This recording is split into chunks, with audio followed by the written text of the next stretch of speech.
How to learn and memorize Arabic vocabulary. Magnetic memory question number 1. What is your personal memory myth about your memory, including any programming you may have received as a young person or continue to receive in your daily life? How does this myth affect how you think about your memory? Magnetic memory question number 2. What is the distance between where you are now with your memory skills and where would you like to be in the future? Please be as specific as possible, including something like a deadline for when you would like to see a difference achieved. 5 minutes from now, tomorrow, next month, next year, etc. Magnetic memory question number 3. What is your education action plan for completing this course, so that you have total control over the improvement you would like to see in this area of your life? Again, email your questions to me for a special gift. Introduction. I learned to memorize vocabulary out of desperation. Living in Berlin and spending 5 4-hour days a week for 6 months in a German language class was an amazing experience. Unfortunately, I did not learn nearly as much vocabulary as I did grammar, because I did not have a deliberate strategy for memorizing the words I was learning. But I wanted one badly, and this chapter tells the story of how I came to develop the unique memory palace strategy taught in this book. Before departing for Germany, I spent several weeks meeting with a small group of students in a small church in Manhattan. The teacher, while patient and clearly devoted to teaching German, had us listen to tapes of a series called Warum nicht? Why not? As we followed along with a textbook transcript. We then repeated the key phrases and essentially reenacted the dialogue. I learned very little German this way. Nor in Berlin, where nearly everyone starts speaking English with you the instant they sense your German is weak. Although the lessons at the Hartnackschule I attended were more structured, speaking intensive and often based on spontaneous generation of learned material, I still did not retain much vocabulary. I found this very painful, because Berlin is an amazing city, and the opportunity to learn German is everywhere. Unfortunately, the instant someone hears you struggling to remember particular words, they almost always begin speaking English. English has a strong presence in the country, and almost everyone spoke it much better than I spoke German. I had never been shy of rote learning, but for some reason the hours I spent repetitively copying out the same words over and over again did little more than strain my poor wrist. Thinking I just wasn't spending enough time with the rote exercises, I actually trained myself to write with my non-dominant hand. I think this was a useful thing to do, purely as a brain exercise, but it in no way helped me memorize German vocabulary. The one word I do remember from my attempts with rote learning is allmählich. This is the German word for gradually. But I soon grew tired of learning and memorizing German vocabulary gradually. I had some familiarity with using mnemonics for my doctoral field exams and decided to look deeper into the subject. I spent countless hours online and in libraries searching for a memory system devoted specifically to language acquisition. I read countless books and listened to hours of audio programs. All of them were devoted to rote learning, and I have still never found a book describing a vocabulary memorization system that lets me visualize and organize vocabulary words. I quickly realized that I would have to create my own memorization methods. The system would have to enable me to establish new words in my mind so that I could instantly recognize them when I heard them or read them. I also wanted to be able to generate them for speaking whenever I needed them, and be able to pronounce them correctly. I felt it was important for the system to reside almost entirely in my mind, though I quickly discovered that for the purposes of testing, written records would be very useful.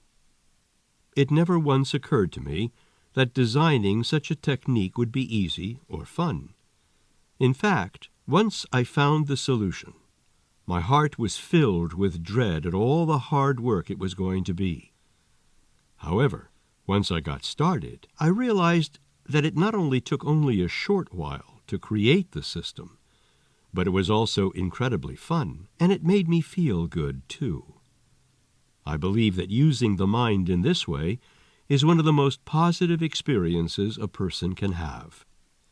After designing and then working with the system, it did not take me long to realize that it could be readily adapted to any language, including languages with different alphabets and sound systems. For example, I initially found adapting the system to Arabic a hard stretch.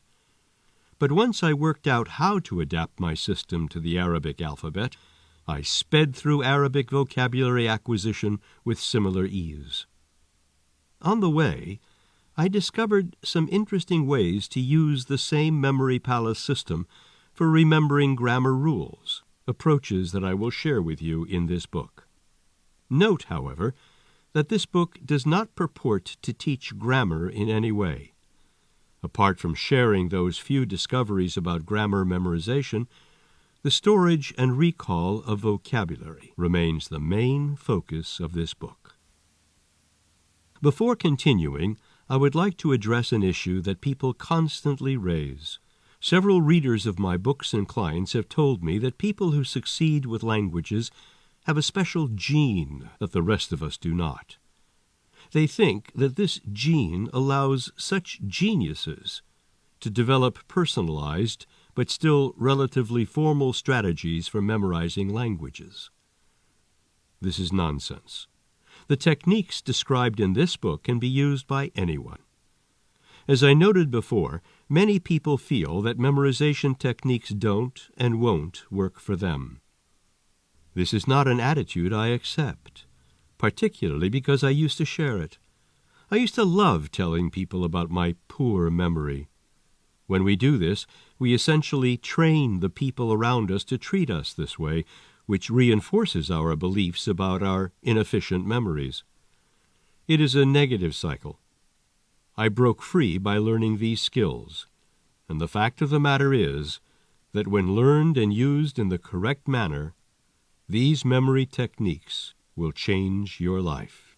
As Charles Schulz, the cartoonist, once said, "Like a 10-speed bike, most of us have gears we do not use." What I tell people who claim they have a bad memory is that memory techniques are like bicycles. Everyone can use them. Not everyone does. But regardless of body shape, and in many cases even with certain disabilities, there are very few of us who cannot get on a bike and ride. But bikes have adjustable parts, and like bicycles, the memory techniques taught in this book need to be adjusted by the person using them. Just as we need to re-angle the handlebars or lower the seat on a new bike, the memory systems taught in this book will need tweaking. Once you've understood them and started to use them, you'll find ways to suit them to your brain type as opposed to body type. Before we continue, I'd like you to realize that learning to memorize will reward you in ways that go beyond the importance of having Arabic fluency in the modern world. Using your memory to learn a new language is fun to do, and as a form of mental exercise, it sends oxygen-rich blood to your brain, improving health and helping to prevent diseases like Alzheimer's and dementia. But you don't have to drag yourself to the gym to achieve amazing results when it comes to working out your mind and preventing future mind illnesses.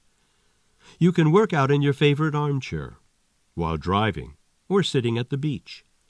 You can develop your memory wherever you happen to be and practice the vocabulary you learn with ease, because you'll have every memorized word perfectly organized within the workout gymnasium of your mind.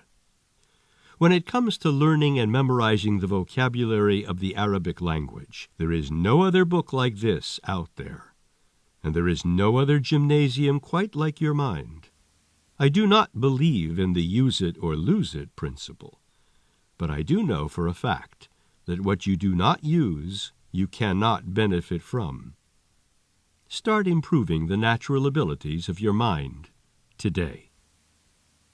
I have written this book to train you in the basics of vocabulary acquisition, and hope you will pass these skills on to everyone you know.